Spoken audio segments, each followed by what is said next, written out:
Mesdames et messieurs, le Bénin compte 1017 cas confirmés de coronavirus, dont 715 personnes sous traitement, 288 guéris et 14 décès. Nous avons sur ce plateau le ministre de la Santé. Monsieur le ministre, comment on peut analyser ces chiffres? Je confirme et je précise qu'effectivement, à la date du 24 juin 2020, nous comptons 1017 cas. Et ces 1017 cas nous fait passer la courbe, le chiffre fatidique des 1000 cas. Il faut dire que sur la même lancée, dans la journée d'hier, nous avons eu à dépister pour la première fois plus de 100 cas en une journée. Nous avons eu exactement 115 cas. Il faut dire que ces 115 cas sont issus du diagnostic posé sur les cas contacts de cas confirmés. Ça signifie que si nous arrivons à faire près de 500 tests en une journée, que nous avons 115 cas, ça signifie qu'il y a de plus en plus de cas positifs et il y a de plus en plus de cas contacts de ces cas positifs. C'est dire que le mal est effectivement dans la communauté et qu'il faut plus que jamais que les populations respectent strictement les mesures barrières mises en place, c'est-à-dire le port systématique de masques dans tous les lieux publics, le lavage systématique des mains à l'eau au savon ou la désinfection des mains au gel ou à la solution hydroalcoolique et évidemment le respect de la distance de sécurité sanitaire d'au moins 1 mètre qui permet d'éviter d'être en contact les uns des autres et de se transmettre le virus.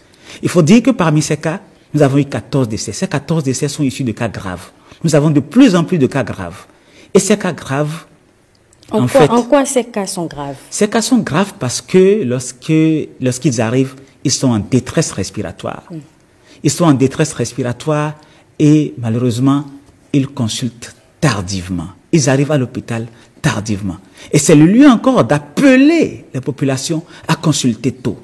Avant, on les incitait à consulter tôt, mais aujourd'hui, il est plus que jamais question qu'au moindre petit signe, je dirais même un petit essoufflement, ne serait-ce qu'une quinte de toux ou un petit rhume ou une petite sensation de non-sensation des odeurs ou autres, il faut immédiatement consulter. Surtout, j'attire l'attention que ces cas graves surviennent sur des sujets qui portent des tares, notamment le diabète, la drépanocytose, l'asthme, les maladies respiratoires et autres.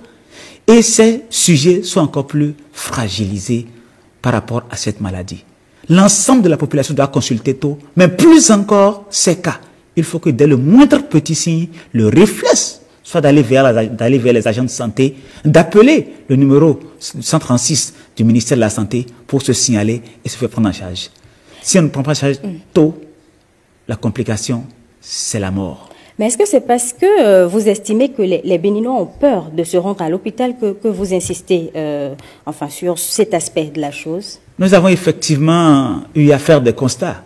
La majorité des cas graves qui posent problème au personnel soignant et les cas qui décèdent sont des personnes qui ont consulté tardivement.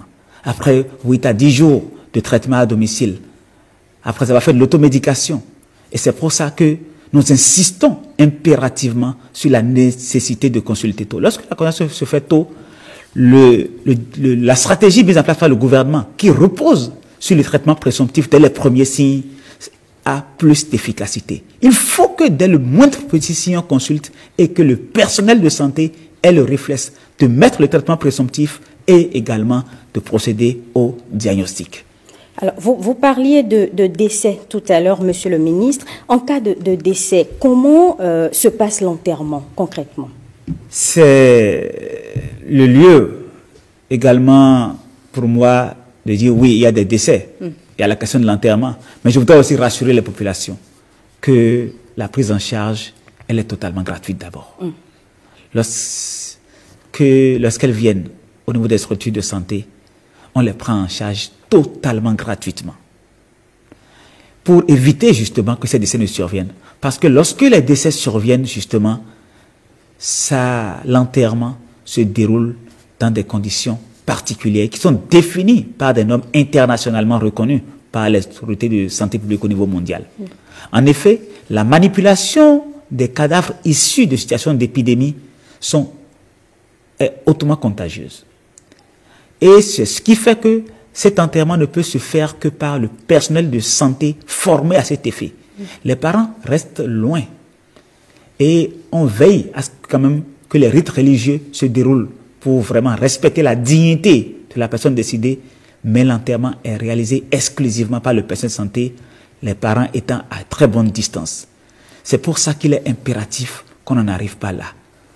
Nous respectons beaucoup nos parents, nous respectons beaucoup nos prêches, préservons-les en respectant les mesures barrières, mais surtout encore là où nous sommes aujourd'hui, en consultant tôt dès les premiers signes pour éviter d'arriver au stade de gravité qui peut entraîner vers la mort. Alors, Monsieur le ministre, on aurait appris que des personnes seraient testées positives au coronavirus, mais ne sont pas gardées dans les centres de prise en charge. Est-ce que vous confirmez cette information?